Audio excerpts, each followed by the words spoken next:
the room, you would identify yourself for the record. Karen? Karen Emerling, ICAP Director. Back of the room? Marty Cochran, videographer. Videographer.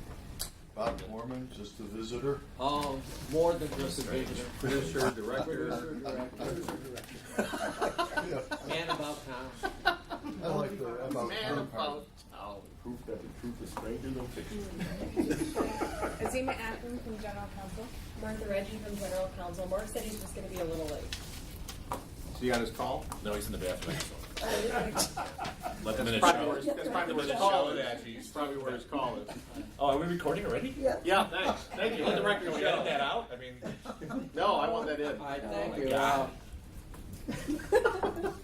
If we could look at the minutes of last month's meeting.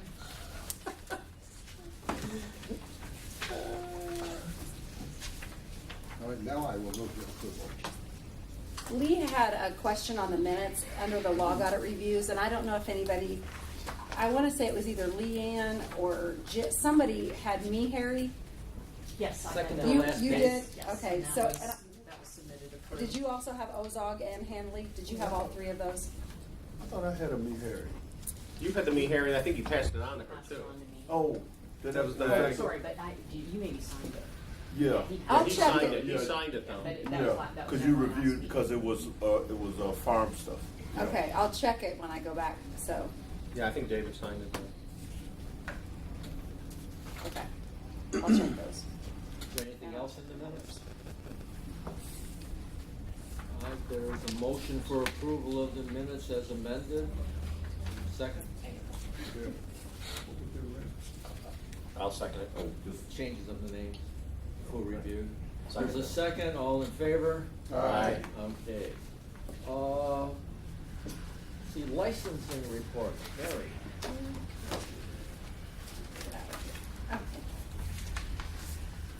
Okay, for April 2014, the license type for associate real estate appraisers is 505. I'm sorry, 505, sorry.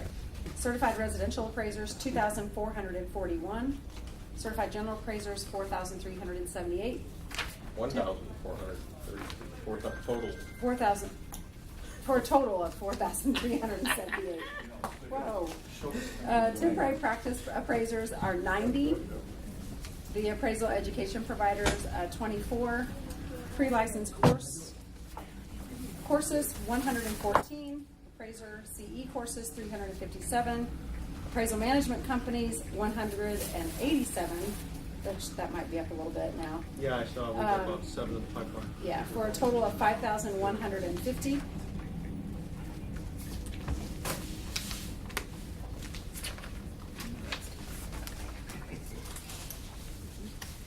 Okay, the initial licenses for April is 30. The renewals are 3 for a total active of 4,378.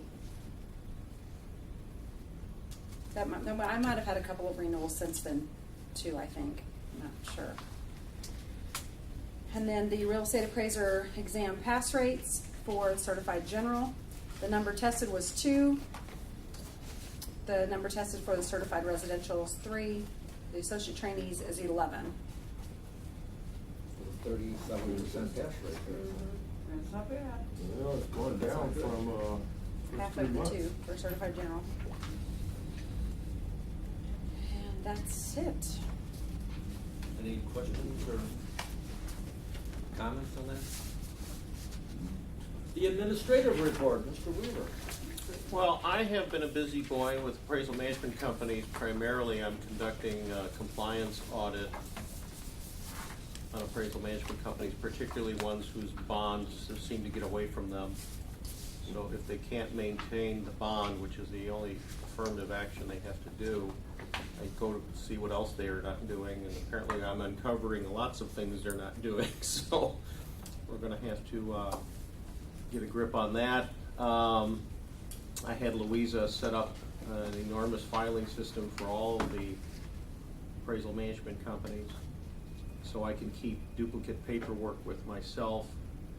Mark Thompson and I are of the opinion that the larger appraisal management companies seem to be shuffling the deck a lot, changing owners, getting rid of minority ownerships, merging with this one, merging with that one. So there's a lot of corporate play with that. The smaller ones, we've had usually generic sundry issues with them, aside from the bond problem. Pretty much the smaller ones, the regionals, have problems keeping tabs with their bonds and complying with what our admin rules tell them they have to do when they engage an appraiser. For instance, we had, I've started to ask these appraisal management companies, what is your policy towards trainees? And of course, many of them are like, trainees? What trainees? Bad answer. So I'm starting to pivot completely towards that. The nice thing is Hector's taken a lot of the pressure off on the appraisal investigation side. They're fine. Matt Woods is fine, my investigator. The other investigators are fine. So they're all doing the usual stuff. So I thought my day would be a lot lighter, and it's really not. So it's just more focused on the appraisal management companies. Tomorrow night, I will be in Bloomington for the Heart of Illinois dinner thing. So stuff I would normally talk about today, I don't want to do a spoiler alert for tomorrow night, but I'll be talking a little bit about the executive order stuff for that group. We'll be talking a little bit about the pass rates nationally on the exam stuff. And Mark Thompson and I were out in San Francisco, the AQB handed out a nice chart as to what the pass rates have been since 2008. And so while they are happy with the percentage pass rates, I can't help but notice the decline in numbers of people taking it. So I'm like, ooh, that's not good. They, literally, at some point in 2008, 2009, it was over 2,000 people had taken the national exams. Now we're into the 900s. So I'm concerned about what that's going to bode for the profession as a whole. Aside from that, we have some course provider things I'll be dealing with, but a lot of that's disciplinary. I'd gotten an email from Vicki at the appraisal subcommittee a few days ago. Apparently she's working on some project involving appraisal management companies and asking, since we had started registering them, have we had any complaints? So I gave her a breakdown. We've had 8. 3 have been generated by appraisers. The rest have been generated by me. So it's kind of interesting. A lot of, and the stuff that I'm opening complaints about are technical in nature. So they're technical corporate things. And we've already had one formal hearing on one who ended up on probation. And they're still in the pipeline now, reliable. Mm-hmm. So they're coming in, but they'll be coming in on probation. So we've been quite busy with them. Will you be discussing the Arrow meeting later on in our meeting? Well, I mean, we could do it now. I don't know what you want to know. How'd it go? What was any new business? What's happening around the country? Our main focus, I think, on this Arrow conference was about background checks and what's coming with that. Texas gave a really nice presentation on defensible questions, and I'll be sharing that with you guys, because when we start doing background check, real for real criminal background check stuff in January, these are questions that are going to be defensible for us so that the board stays consistent with how they deal with everybody. There was discussions as to, the feds got rid of the actual definition of a felony. So things that, like, for instance, I think, Azima, you'll have to correct me. I think if you're in jail for more than 12 months, that's technically a felony. Is that the deal? I think it's I don't think it's a right line rule. Yeah. But generally here in Illinois, if you're in for 12 months or more, it's considered a felony. A lot of times the crimes are defined that way, but it can depend. And in North Carolina, you can actually be in jail for 2 years on a misdemeanor. Wow.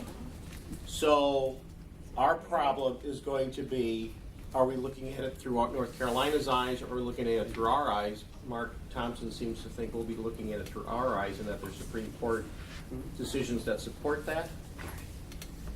That's what he was telling me. I don't know.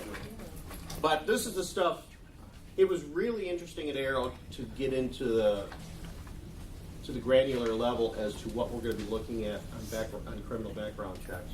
Is this gonna be January 2015? It will be. Are we gonna be sending those away, like to, the state police? Like they Well, do with- the way the law, I copied and pasted from the Medical Practice Act, and I think everything comes down through the Illinois State Police. And I think there's really specific language, if we're gonna have the FBI do it, there's really specific language that goes to the FBI, and we have to be careful how that's done. But that's for the lawyers to do. Is there a grandfathered structure in any of this? or is Well, it for- it's going to be January 15, meaning any new applicants coming in, while the appraisal subcommittee would love for us to do everybody.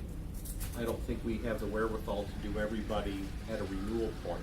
You don't want to be doing 4,000 criminal background checks in September of 2015. We'd all be jammed up forever and no one would ever get renewed on time. So all of our records are like expunged. Well, yeah, all of your criminal background history, David. You're safe. Okay. Let the record show you're safe for a while. So it's going to be new applicants coming in. I've been talking with Rick Heighton at ICAP about the supervisor trainee course. Our maiden voyage for it will be in October, some date. We're not sure when yet. He's trying to pin down a venue. I don't think it'll be a 7-hour course. It might be a 6-hour course. I sent a letter out to our course providers, because this is a really important thing that happened at Arrow too.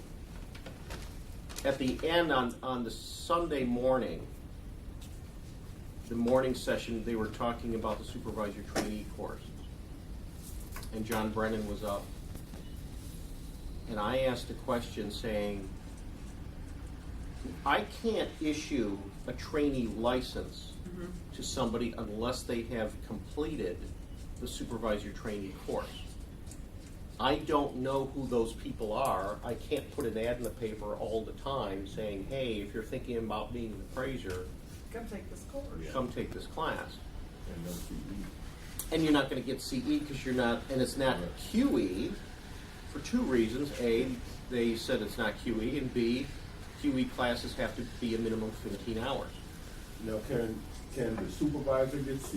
Yes. I know Yes. the trainee can't, but the supervisor. Right. Okay. So my initial problem is, while you have a bunch of people taking the supervisor class as supervisors to be, we don't know who the trainees would be, and I can't offer this every week. Because when you look at our license report, we may get 10, 16, 20 people in a month that are new trainees coming in, and if I get 15 people coming in a month, 12 will be up here, one will be in Quincy, one will be in Danville, one will be down in Carbondale, and I'm like, I can't make those people scoop up and come on up here for a class all the time. I think Indiana has the same problem, but, so it's your intention then that for now the state's going to kind of run this piece of education for the license? Well, here's what we're going to do, and this actually came up in Arrow, and it was nice to hear Denise Graves get up and reiterate my question to get clarity on it, because they actually were looking at it the way I was looking at it. John Brennan said there's no time frame, meaning the supervisor trainee class isn't 7 hours, 5 hours, or 2 hours. It's just the class, and you have to hit all the bells and whistles on their outline. I watched Dennis Badger do it in Arizona. He hit all the AQB's points in a 3-hour window. So I said to John Brennan in one of my questions, if these people take the online version of this that's only 3 hours long and hits all of those points without hitting the jurisdictional stuff, the stuff that pertains particularly to Illinois. Right. Does that satisfy the requirement, at least, for me to issue them? He said yes. That's huge. So, when I came back, I sent letters out to all of our providers, and I said, if you're anticipating developing this course, develop only the module that's going to cover the AQB outline, skip the jurisdictional stuff. We will cover that. So, my maiden voyage in October will be the entire thing, because I want course providers to come and watch to see what we want. Then I'll probably do it again in the spring. By that time, we should have course providers who have at least the 3-hour module up. I said, don't send us a 7-hour class. We will only approve you for 3. Don't do jurisdictional stuff. And the problem was, I had McKissick come up to me at the Arrow meeting, and they were all excited. Well, we can do this for you. Yeah, I know, but here's our problem. We issue you a license that lasts for 2 years. Our laws change in between the time we've issued. You can continue teaching stuff that's probably outdated already, and I can't stop you really unless I go to your class. So we need to control the jurisdictional portion of it. You guys teach the AQB, the overview of USPAP and all that other stuff, and you can do it online. That means my people in Carbondale, the one person in Quincy, can go take this stuff online and go find a supervisor. That was my big problem. That's going to help a lot. So then we'll make them take the other thing inside the next year. Within that 12-month window, you have to finally find a chair and take the jurisdictional thing that'll be offered maybe twice a year. In class or online? Oh no, it's going to be in class with Okay, I us. just wanted to confirm. Because this is too, because our stuff changes, and it could change the day before I teach it. Stuff like tonight I'll be talking about, I'm still going to be writing it tomorrow morning, because things are changing here. So trainees and supervisors are gonna have to take 2 classes? in Yeah, Illinois? but it's going to be 3 hours for the morning one, and then the 3-hour jurisdictional thing later on. Once you get it all to come together, you mean? Mm-hmm. Maybe total 6 hours. But you know that the greater majority of people who are doing this will take the early stuff from you in the fall and the spring probably. Yeah, I mean, if they want to get it out of the way. Here's the other thing Is that there a was time limit on this, or is it a one-time deal and I'm done forever? here's the other thing. I asked John Brennan this question. I said, if someone takes this class as a trainee, and then 3 years later, they get their certified credential, now they want to be a supervisor, have they satisfied that requirement? He said yes. So that's where Denise Graves got up and went, wait a minute, are you saying, and she wasn't doubting it, she was just reiterating it, because they even thought that, no, once you become a supervisor, you've got to take the supervisor class again. What some states do is say, if you have not supervised a person for 3 years, you should probably take the class. You guys might want to start thinking about what's a fair timeline for someone who has not been a supervisor for a period of time. Should they have to take this class as a refresher at some point? You guys might want to think about that. Well, all that'll have to be in the rules. Right, so think about it soon. I have a question. Yeah. If someone has an application that they let expire for 3 years, and we do have several, are they gonna have to take that course over when they reapply? If they reapply as a trainee, or they Yeah. just, okay, and then this class is gonna be given prior to them being issued a license. Right. So does it have to be submitted with the application, with all of the education? Yep. Okay. This all has to be in the rules. Yep. You can't just make it up. Right. So I've got a lot of writing ahead. So the only issue I see happening is as state statute changes, how are you going to pick up all the supervisors who already are out there and approved under incorrect information? Because now you've changed this. Are you going to have to take a refresher when the law changes? No, but at some point you're going to be on your own, and part of the course is going to be, guys, you got to come and look at stuff that changes in our website. Correct. I mean, at some point, there's some personal responsibility. when I was at the Arizona supervisor trainee class, and Dennis Badger did a nice job being a Kentucky appraiser coming to Arizona doing their rules and regs. There was dead silence in the afternoon when he was reading stuff. And it wasn't because these appraisers were bored. They had never even cracked the book open to look at their own law. So they were fascinated by it. So you don't think the foundation wants to ultimately create this course like they do USPAP and control the course? maybe, but that's not what we're hearing from them now. And this won't be attested. No, there'll be no exam. Although some states, I think, may be doing an exam. Some are not. And they said, the reason I reached out to ICAP to do the jurisdictional portion is because all of our legacy course providers will be doing the 3-hour AQB outline. What ICAP will be promoting will be the portion we're not going to allow them to teach anyway. It's going to be us. Meaning if I'm not here, someone else will have to teach it. Or my dream is eventually to get specific, not providers, but actually instructors around the state to be able to teach this. That's a good idea. Meaning a person like Dan Ryan or Right. some of the other instructors of the Institute, not just handed off to the providers to do it.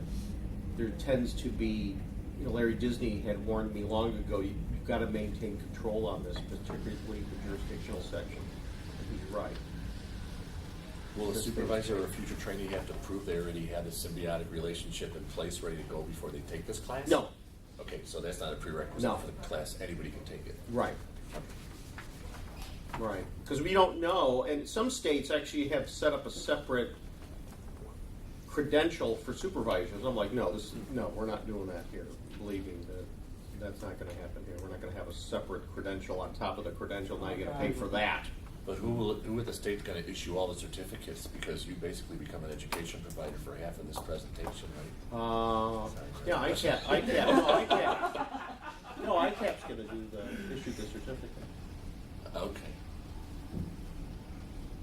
Because we're not going to approve any course provider now to jump in and teach it. Now, right now we have NAIFA who teaches a supervisor trainee course, and I sat through it, and it was all written by Hondros, which is fine, but when I went through Hondros' material, when I'm sitting in the class, it's all Ohio heavy, Yeah. and talks about stuff that has nothing to do with With it. Illinois.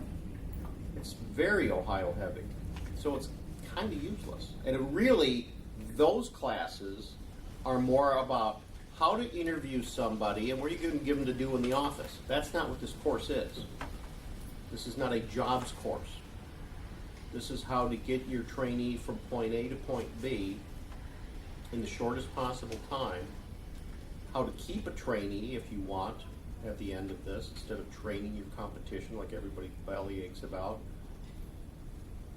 Picking a good supervisor for yourself and knowing when you got a bad one, and the reverse for their supervisors, knowing when to cut somebody loose.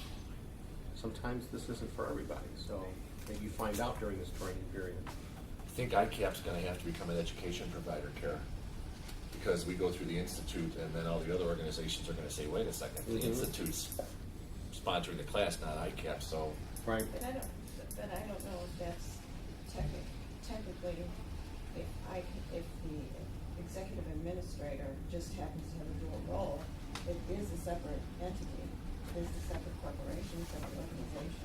But they're not the ones that are issuing, they're not the education. But ICAP is issued, but it's being issued just because it's being issued by the executive director who happens to be connected to the Appraisal Institute. It's not necessarily that Appraisal Institute is. No, it's issued under the Appraisal Institute's education It is? license, absolutely. Yeah, ICAP's never had their own, but then it's not hard to get, but, because now Brian's made it so cheap, it's like $500. Right. to get And your is own. that a conflict of interest between our articles of incorporation? I'm not, no, I don't believe the Articles of Incorporation, when Sikorsky and I were putting those together, I don't even think it says in the bylaws that the Institute's gonna be our education arm. I just think they've done that for a matter of convenience because LA has that dual role. Right. So they figured, we're No, not I'm gonna. not, is being an no, you do the seminars though.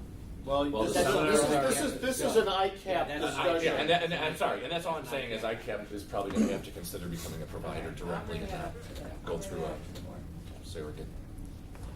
Because then NAFA would say, hey, well, we want a piece of that action. Oh my gosh, and all of them should. Right. Brian, anything else? Nope. Oh, question, I just have Leanne? a quick question for Ryan. Is your concern over having a state deliver the jurisdictional part control of the content, Mhm. or is okay?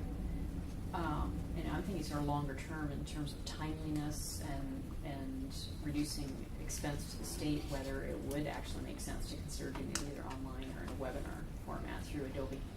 You know, there are all kinds of ways that you could do it where you control the content. People sign in, their attendance is monitored. And then it would not mean that you lose control trying to train other instructors to go around the state, number one, and number two, it would be a lot more cost effective. And it would also have board approval one way or another.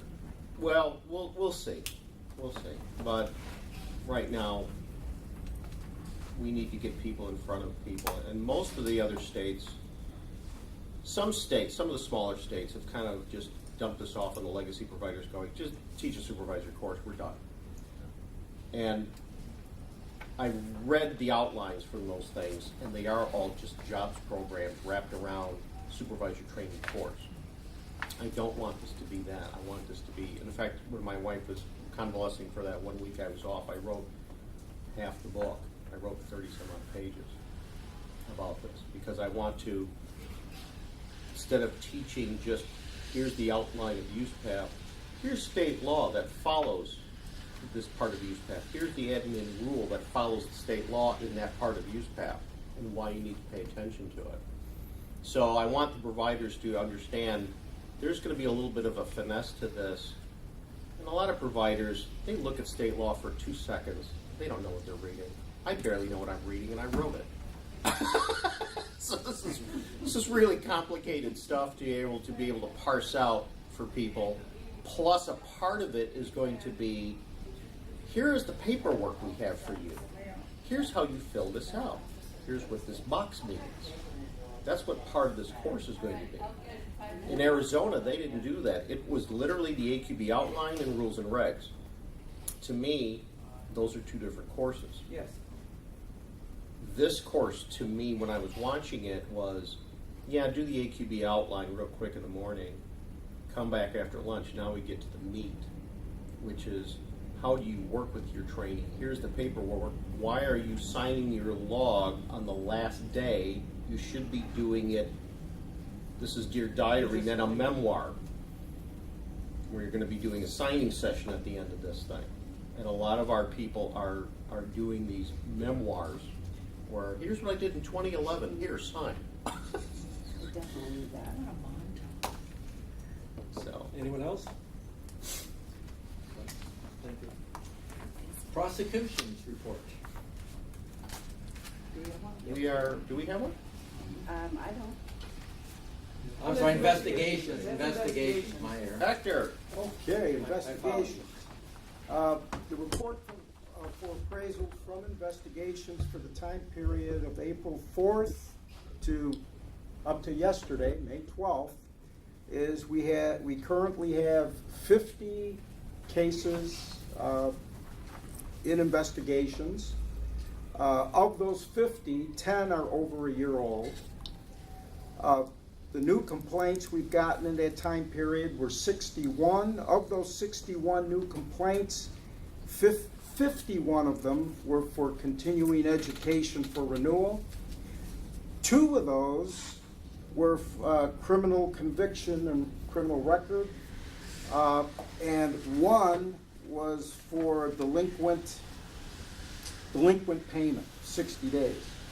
The rest have been referred to the probable cause committee, and once they're reviewed, they'll end up in investigations. 11 cases were referred to prosecutions by investigations, and investigations closed a total of 4. There were many more closed, but investigations closed 4. Prosecutions closed whatever they closed. Also, we have, starting Friday, 4 new investigators being assigned to the real estate division. They will start Friday, which will, what I'm trying to do, what my goal is to have everybody cross-trained so that they're, traditionally, investigators have been focused on one aspect of real estate practice, either appraisals or auctions or timeshare or CAM or whatever. I'd like to get them cross-trained so that I can more evenly distribute cases as they come in and avoid a backlog. I think that's the way to do it, instead of burdening one or two people with appraisals. If they're all proficient with doing appraisals and they're all proficient in other areas, then as the cases come in, I can more evenly distribute them. That being said, we have two of our investigators scheduled to attend the Appraisal Foundation Investigator Training Level 1, which is in the middle of May. It's coming up, I believe, next week or Is the it week. Baltimore? Yes, that's in Baltimore. There's a Level 2 investigations training in June or July. We only have one person that's eligible to attend that, so I'm waiting to hear a confirmation whether Investigators Act will attend that or not. And in the future, I want to get everybody, especially our 4 new people, familiar with USPAP. So I'd like to register them for the 15-hour USPAP course and try to get them into Level 1 and Level 2 training as soon as possible. And that concludes my report. Excellent.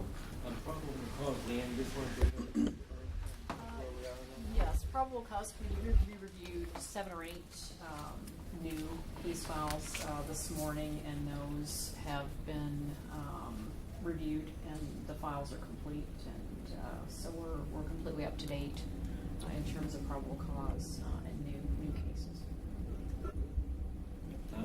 I have a question for in reviewing the information you've given us here. The history caseload was as high as 202 at one point, and it's now down to 50, which is Actually, it was a little higher because I didn't include the month before that. It was like 250, 249, 250. well, that's even more commendable. That's fine. But you're getting 4 new investigators, which will be a total of A total of, let's see, 4, 5, 6, 7, 8, 9, 10. 10 altogether. 2 of those are in Springfield. all right. That's fine. Thank you. But there's a lot of real estate stuff that's jammed up. Right. These are not exclusively appraisal. No. Not exclusively, no.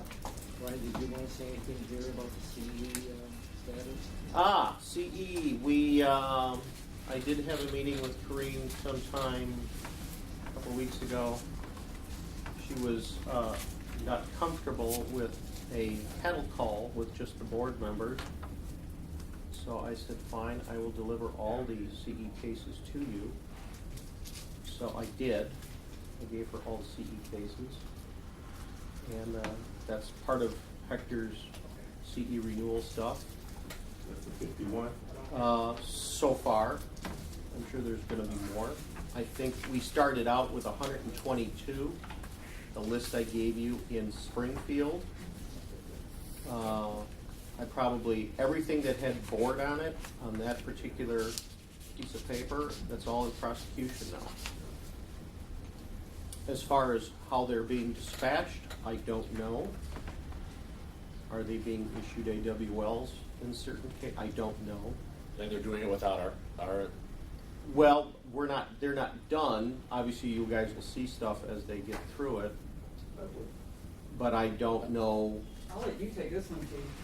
I don't know what, some of these people got cleared out, and I've been answering a lot of questions for the prosecutors on people's classes, and I'm still clearing up some CE stuff out of state stuff, and, but most of it, I think a lot of these people, I could tell they're working the cases, because now I'm getting these frantic emails from some appraisers going, "But here, I thought this course provider was going to send this stuff into you." So I just refer to that to prosecution, because once I I don't have anything to do with those cases anymore. Once they leave investigation, they go off to prosecution.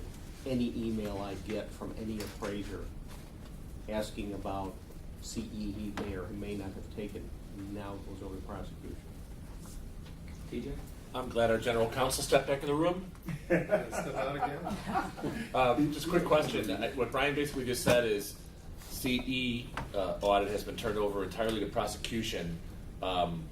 Is the board not going to be involved whatsoever in any warning letters or discipline that's going to be done through prosecution? Are they bypassing the board? Or can they bypass the I board? don't know the answer to that question. All right, thanks, Mark. That was two questions. Yeah, Are well, they or can they? all right, well, I think. Because I don't have an I answer thought either. that with CE, that it had to actually go through the board. That was the impression that I have been given for the past, since 2005.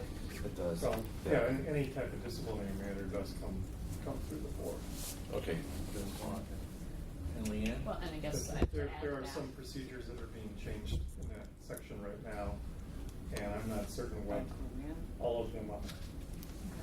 And I guess to add to that, we had a matrix in the past to assure consistency in the Exactly. way these were handled. Right. And I'm concerned that So changing the The structure of the we're consistency? changing the structure and the consistency as we That move forward matrix was is- not a welcome document, we'll just say that.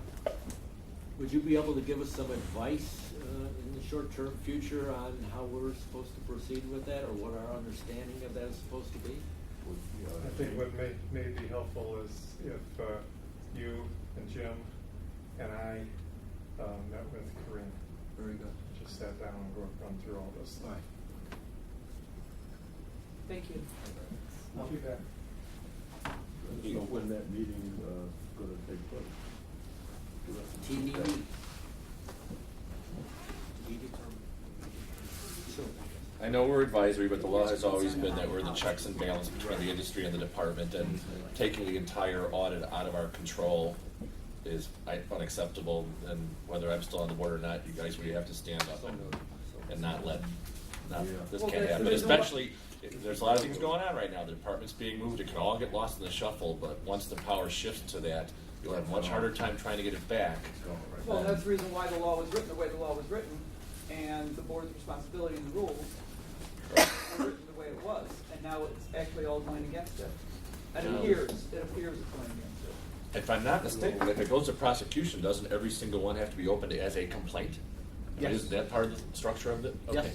So, if it's a complaint, it comes back into our Realm anyway. realm, and we have the right to see how the complaint was In handled. theory, And we don't no, know. we that- do. I mean, it's in the law that we can review any of the cases and make recommendations to the secretary. Keep your thing from Springfield, Oh, I have it here, I brought it with. just keep it. That's how you can track. Will we have a list of any of the information for prosecution? Because I noticed that we, once again, do not have a prosecution's report in our I packet. will provide you an update specific to the CE stuff.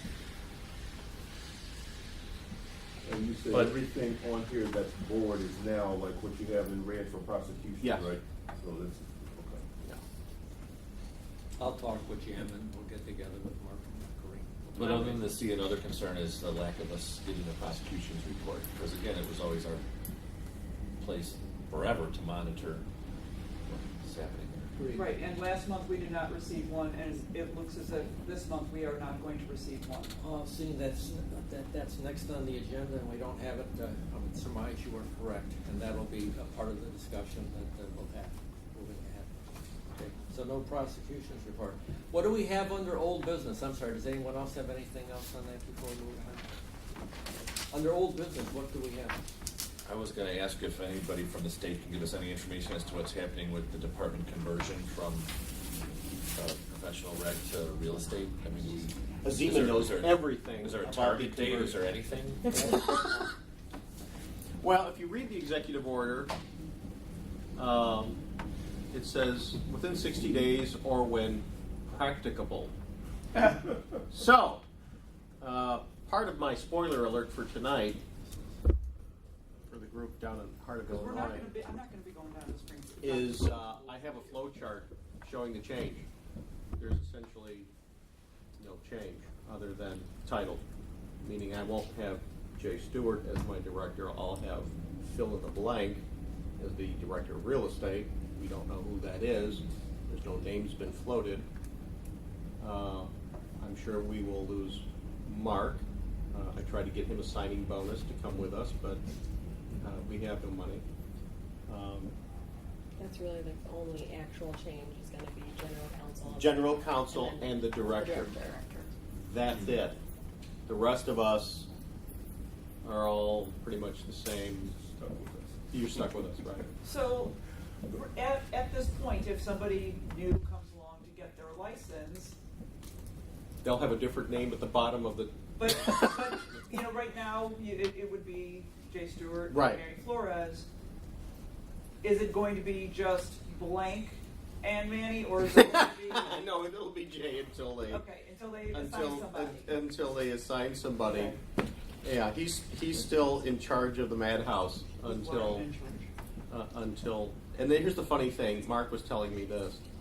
He says, we're not actually done officially transferring from OBRE to IDFPR, which started in 2004. Yes. Wow. So we're 10 years into that move, and we're not quite done. Now we're already moving again.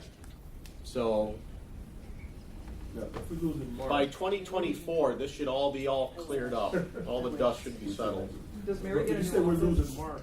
No, just Is one. there a replacement? We're not gonna have a. He'll be with Department of Professional Regulation. He's not coming along with Team Real Estate. I don't know why not. Yes. How are you? That has a nice sound. That's very good.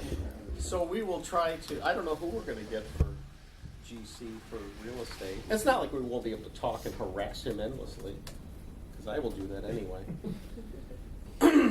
He's not going to get rid of me. I'm like gum on his shoe. Anything else on that? It's really sticky. Any movements down in licensing for you down there with this? Is there any rumblings of anything? No, nothing. They're anxiously waiting to see who we're gonna get. Okay. We are like mushrooms. We are covered in you-know-what and kept in the dark. So But yet traveling underground to communicate with other mushrooms. Exactly. Nature had a whole show on that last night. So, my other question is, when are the laws going to be written and everything is going to, the Appraisal Act? correct, be revised? That is being haggled around right now. And apparently, IAR and ICAP have been going back and forth with some stuff. From what I understand, the Secretary has also entered the fray and entered some language, and I don't know where we are. I'm more concerned right now that this is the last possible week, correct? To Yeah. get stuff out of committee, or Yeah, else they're we're meeting dead. today, so Are they meeting in Chicago and Springfield? Springfield. Oh, Springfield. So my thing is, I no longer care about any extraneous language. I just want to be able to have appraisers work by January 2015. So I don't know. I hope it gets done. Maybe a little off base. I just heard on the news, governors being investigated for a lot of people being appointed in a lot of different places. Do you Not know me. Right now, actually, do you know right now if it affects anything real estate here related? I heard more IDOT sort of things, but Yeah, I don't know. I keep my head so below that. I just didn't know if Do there you was something pay attention you guys to this? inside. I don't even read capital fast. Yeah, I think it's more IDOT too. Don't even read capital facts. Well, yeah. I'm like la la la la la. I Okay, don't. sorry. I just didn't You're know like if a we're serial being. pig. I Just just- like looking Keep for our head mushrooms. off the chopping block. That's it. I'm looking for the act to get written. Anything else on old business? Just to, if I could say, Mr. Chair, there is a section 1515 in our law that is investigation, notice, and hearing, and it does give a lot of power to the board to work with the department on all investigations that result in any kind of a discipline. What section? 1515.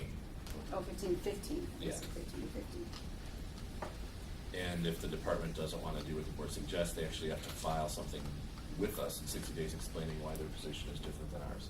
That's already in the law.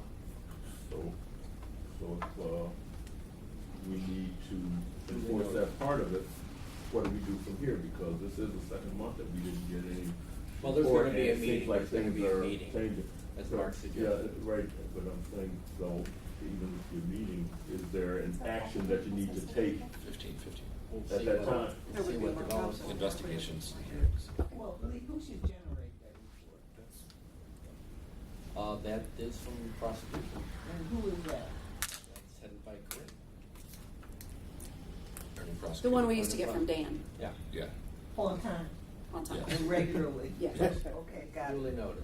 See, something in the law that I know the department disputes, it actually says, once it's determined that a complaint is open, it says, at a time and place fixed in the notice, the board shall conduct hearings of the charges, providing both the accused person and the complainant ample opportunity to present in person or by counsel their testimony and arguments. That's also right in the law, but we don't, and never really have exercised that part of it. When it comes to things like formal hearings, they tell us only 3 can come. Maybe it's 4 now. Mr. Gorman's been fighting for that for years. Right. Are we ready to move on to new business? Yes. All right, new business, TJ, Louisiana and customary and reasonable fees. Yes, I sent out an email to you guys. I know some of you I see brought us something, but that doesn't matter. I'm not going to spend a lot of time on it. Brian and I talked about this. I know this was probably a very hot topic out at his meetings. Just so you know that we were one of the first states to step forward and put CNR fees into our law after Dodd-Frank came out. I think we might have even have gotten them in there before they came out with the final interim rule, which kind of watered down the whole intent of trying to say that if you're going to have a middleman as an AMC that does things like manage and does quality control, it shouldn't diminish the fee that's paid to the appraiser because that would impact the quality of the product. What Louisiana has done, and of course, as you can imagine, the AMCs think it's unconstitutional and probably are waiting to challenge it, but they have given an enforcement mechanism to the CNR fees. So our law says we can do a survey and we can determine what CNR fees are in Illinois for appraisers. But that's all it says. There is no mechanism for, well, how do you enforce it and how do you control it? And I know Brian is very well into putting that whole project together. What Louisiana did is they turned around and they gave the power to their board to determine, and they did several different ways of doing it. They did their own fee survey, but they also point to some other national fee surveys by, I can't think of the name of the company. And they've given the AMCs 2 opportunities, 3 actually. Go by our fee survey or this other national survey, or conduct your own survey and present it to the board and try to prove to us that your survey is correct and one of ours is not. So they go on to say, let's see, AMCs have the option to use a third-party fee survey. We talked about that. Louisiana appraisers found common allies in the realtors. So how did they do it? They got the realtors, the bankers, and the home builders all on board to say you have to do this. If you want to get good appraisals in a timely manner from high-quality appraisers, you can't take the lowest bid appraiser out there and use that assignment. What has come back as far as AMCs are concerned, their position is an organization called REVA, which Don Kelly, some of you may know Don used to work with the Appraisal Institute. He's their executive director. REVA is made up of Clear Capital, CoreLogic, DataQuick, and ServiceLink. Those are the 4 giants that kind of control this as a political action group to go into states and try to fight down this type of proposed legislation. But they lost in Louisiana because Louisiana actually at one point they said had 3 times as many people in the room as the AMCs. They decided not to pick a fight at that point in time because they were greatly outnumbered. But their contention is they oppose several parts of the regulation. They disagree that the board can enforce their own version of what a CNR fee is. We think it is illegal for a state to enforce federal law. So, and that's their argument. But if that's the case, then everything that we do here, we shouldn't be allowed to do because we've created all of our state law to mimic and to follow what the federal law is mandating down to the profession. So I just thought this was a neat little thing that happened in Louisiana. I don't know if any other states are going to follow. I wouldn't be surprised if Texas does something. Do you know of any other states that's doing anything at this time, Brian? I was out in the hall with Louisiana and Larry Disney during one of the breaks, and we were chit-chatting up some stuff, some AMC stuff. That's part of the fun part of Arrow, is being able to compare notes on what we're learning. and I wanted to spend more time with him, but we got called back in to the session. So, it was a good, well-attended thing. There's over 200 people at this thing, I think. Yeah. So, I don't know who else is going to be doing it. Don't forget, we still have a bunch of states that haven't even thought about AMC regulation yet. And some just came on board. Michigan just had theirs, I think, in March or April. Their AMC bill passed, or? It's operational. It's up and running. Yeah, it is, and there's complaints already. So I've already talked to Felicia Badger and Michigan stuff.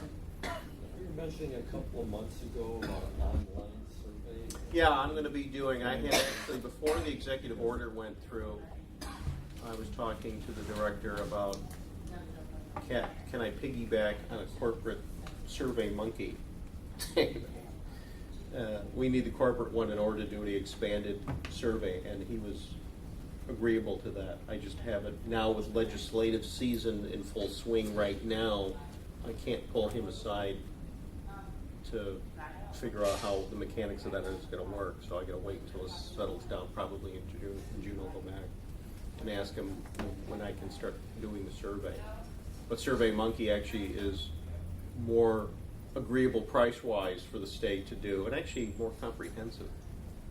And Nursing Board uses it, and they're very happy with it. And that's how I got hooked into doing it, because they're doing a national survey through the Nursing Board through SurveyMonkey, and I'm like, oh, that'll work. So. And the other big argument that Reba came up with, but it doesn't hold water, but they're saying that if we have to pay appraisers the fees that they were accustomed to paying before we came into the industry, then it's going to ultimately be a higher fee that has to go out to the consumer, so the consumer is going to get hurt, because there has to be room in that fee for them to take their fee out. So that was their other argument is, if we raise the fee in our fees on top of our fees, then ultimately the consumer gets hurt again. So that's why we have to pay the appraisers a lower fee, so there's room for us to pull ours out of it. Get rid of AMC. But, you know, when you look at the whole process, I mean, look at how much tile costs have gone up Well, on closings. I mean, do you think we're one of the people that are raising up the cost? Hardly. Part of my compliance audit with appraisal management companies is I'm asking them, how are you choosing appraisers? Are you choosing them through broadcast? Are they coming in and are they making a bid? And how is that consistent with Dodd-Frank? And how is that consistent with choosing the best person? So I'm not getting a lot of really snappy answers back yet. But see, the interesting thing is, now that our difficulties with the ASC have subsided, not settled, but subsided some, I can now pivot a little bit more towards the appraisal management companies, which is what I wanted to do at the get-go. We're about 9 months into it since the end of August, when everybody had to be registered. We still have a couple of good, juicy fights going with a couple of professional companies that don't think they need to be registered. Oh yeah, and these are very large HUD M&Ms, not the candy. So we're going to pick them off one at a time, and I want to see if our law holds up against what they're claiming that they don't have to register. Why don't they think they have to register? Because they think they don't have to. Anyway, the legal argument will be fought out with prosecution, and that's fine. They're taking up the challenge on that. The nice thing is, I now get to start crafting how the appraisal management companies will be regulated here, as opposed to a set it and forget it thing where I'm not making them do anything at all. I'm testing them to see whether or not they can be compliant with everything in our rules that we work so hard to write. And partly my justification is, when I got that email from Vicki at the ASC asking, what are we doing up till now? That means this regulation is serious and it's coming, and it's going to be more oppressive as time goes on. So I want to be more proactive as a state, finding out how all of these appraisal management companies should be complying, meaning their order sheets to an appraiser really shouldn't look that much different from one to another in this state. The things that they make appraisers certified to shouldn't look different. I actually sent a question out to one of the appraisal management companies the other day. Why are you making appraisers sign some sort of certification on appraiser independence requirements. What part of that relies on them? That's for you.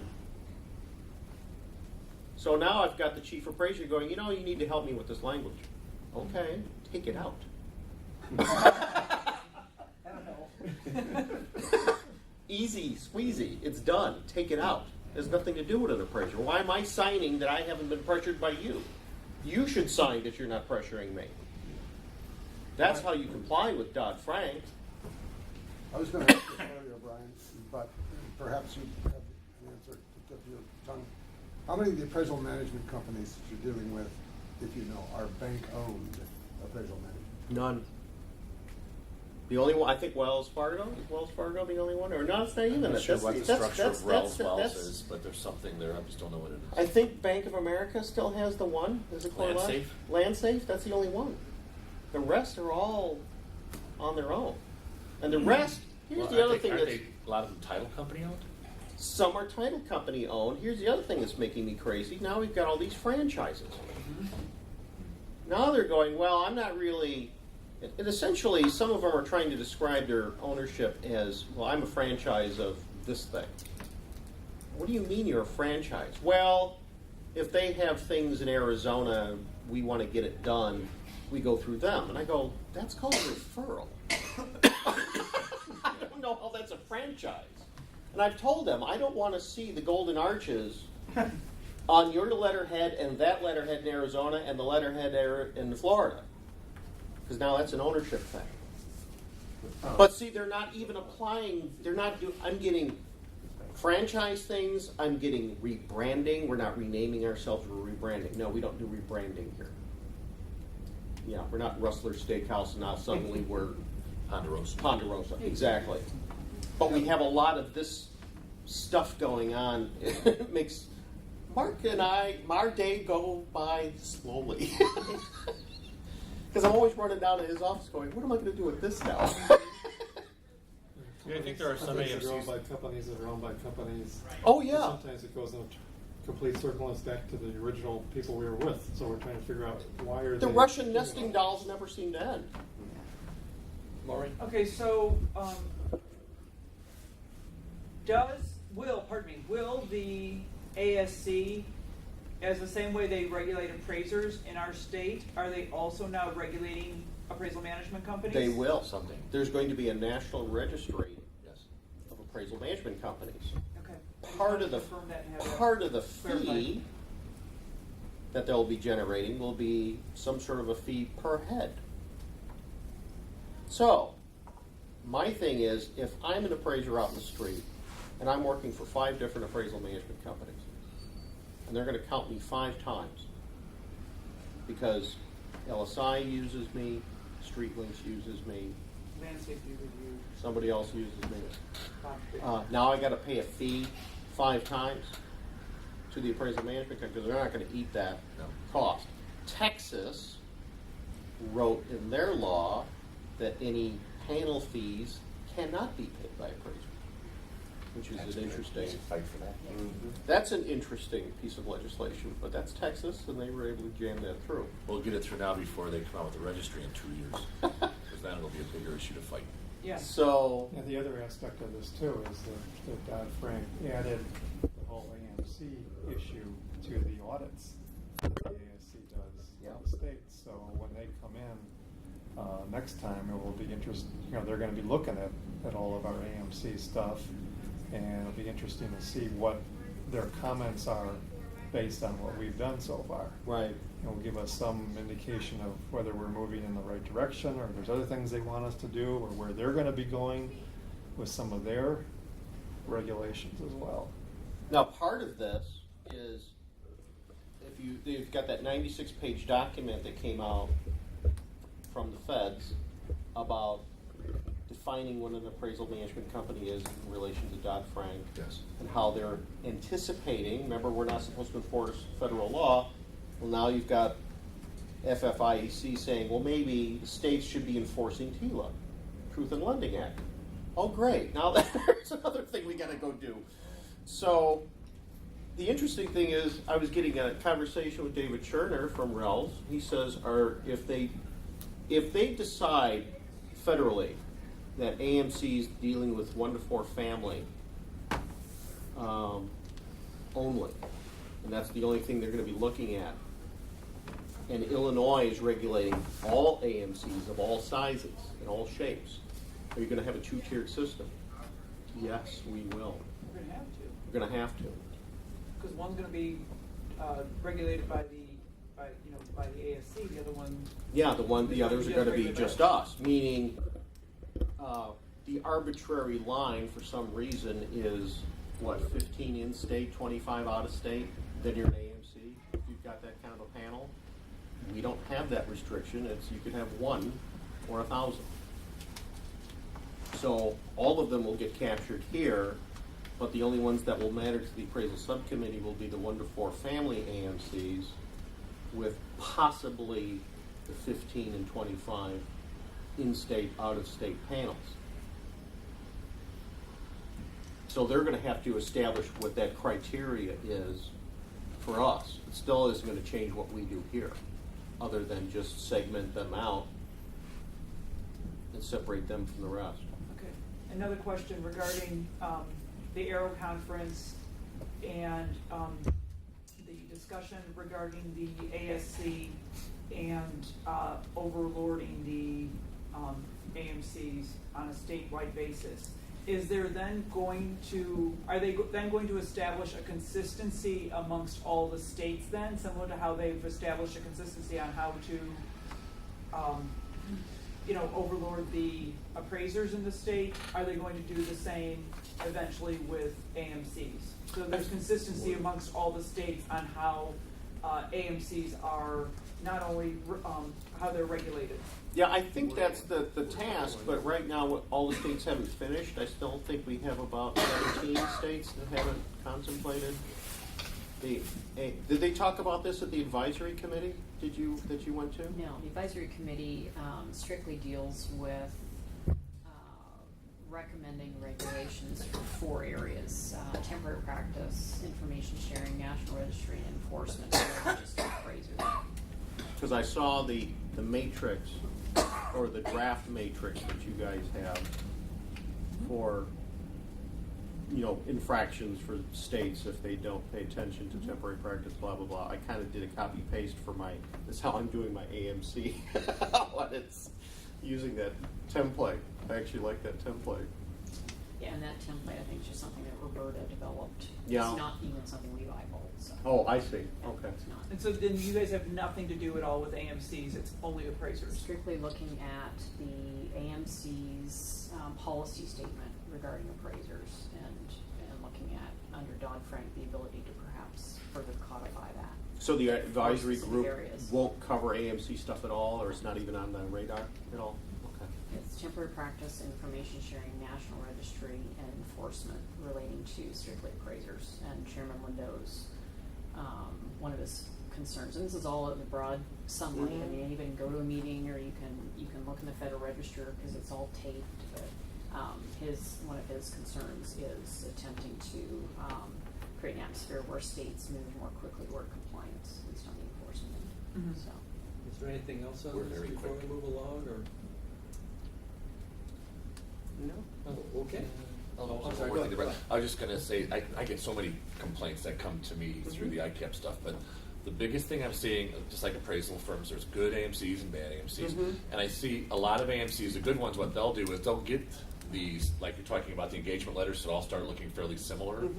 They'll get an engagement letter from a client that may have crazy stuff in here, but the good ones down and say, well, you can't ask them to do this, because that's, now they're home inspectors, and they convince their client that there's certain things we can't pass through, and that's what our job is. We're here to protect you and to monitor your appraisers. But then there's other ones that just take whatever the client gives and they just slam it out to the appraiser. Right. And I think that's going to